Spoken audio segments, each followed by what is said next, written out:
Hey everyone, welcome back to the channel. I hope you guys have been doing great. I hope you have been making money, saving money, and investing money.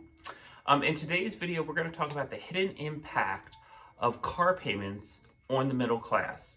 Really, it's any class at this point with inflation and everything else going on. I don't think it's just specific to the middle class. I think it goes across the board as a whole. So let's get into it. When you think about your monthly budget, normally you're thinking about your rent, your mortgage, your utilities, groceries, or maybe it is your monthly car payment.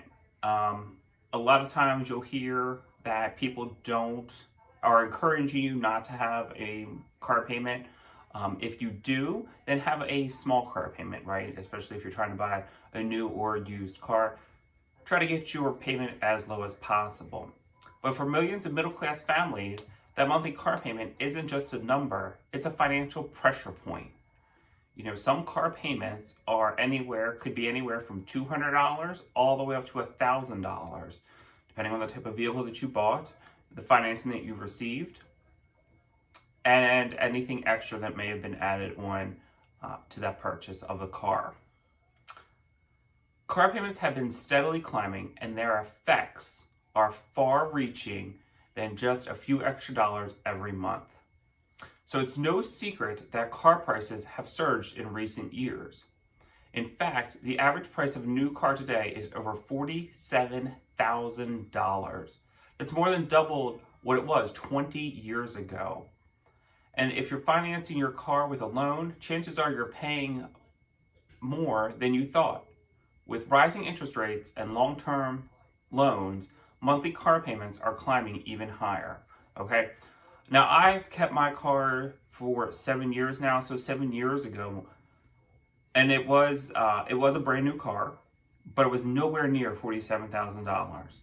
And the only reason I got a brand new car was because the interest rate was better than buying a used car, and I couldn't find anything that didn't have a low enough mileage on it that I was willing to pay that price tag for. But can you imagine paying $47,000 or more for a new car? I can't imagine it. I really can't. So I'm doing whatever I can to keep my car running, whether it's duct tape, whatever it is. I am joking about the duct tape, but sometimes you have to do what you have to do. Just making sure that you properly maintain the car, just so hopefully car prices will start coming down, because $47,000 is a lot of money. So anyway, let's take a deeper look at what it really means for you and for your budget. For the average middle-class household, the typical monthly car payment, again, is around $700. But is it really just $700? Not quite. When you add in insurance, gas, maintenance, and the inevitable repairs, the true cost of owning a car is truly skyrocketing, okay?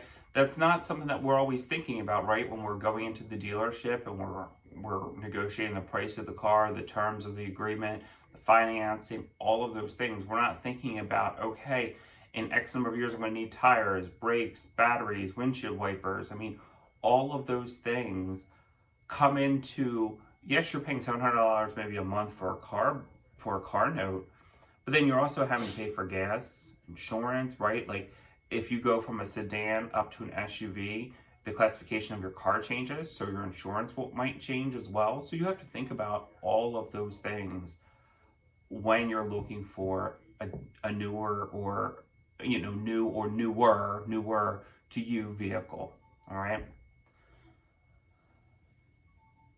So what happens when 10% of your take-home pay is locked into car payments? It leaves you with less flexibility for other parts of your budget, right? We can look and shift, groceries, utilities. We can, take shorter showers. We can use less electric during the month. Maybe we just, make simpler meals, whatever it is, but we can flex in that budget. With that car payment is fixed. So here's where it gets tricky. Car manufacturers, dealers, and financing companies have made it easier than ever to drive off the lot with a shiny new vehicle, often with low monthly payments on the surface, but these payments can be deceptive. Longer term loans, higher interest rates, and add-ons like extended warranties can quickly turn an affordable car payment into something that you struggle with. You know, loan payments are out 5, 6, maybe even 7 years now. When before we were trying to get cars paid off in between a 3 and a 4 year time frame. You might not even realize how much this impacts your credit score, your ability to take on other debt. Remember, not all debt is bad. Some debt is good, even though a lot of people out there say debt across the board is bad. It's not. I'll do another video on about debt in the future. But high car payments increase your debt to income ratio, which is a key factor in your credit worthiness. If you're stretching your budget to cover that car loan, you'll be setting yourself up for future financial challenges. So guys, it's easy to fall into the trap of thinking you need a brand new car. You deserve that luxury vehicle. But when you make these big purchases without considering how they fit into the broader financial goals, you risk losing control of your budget and your future. So the key to managing your finances is being mindful of how everyday purchases, especially a major one like a car, fit into your long-term goals. So if you're trying to cut down on your financial stress, here's a few tips that you can take. Know your numbers, considering all your options when you're out looking for a vehicle.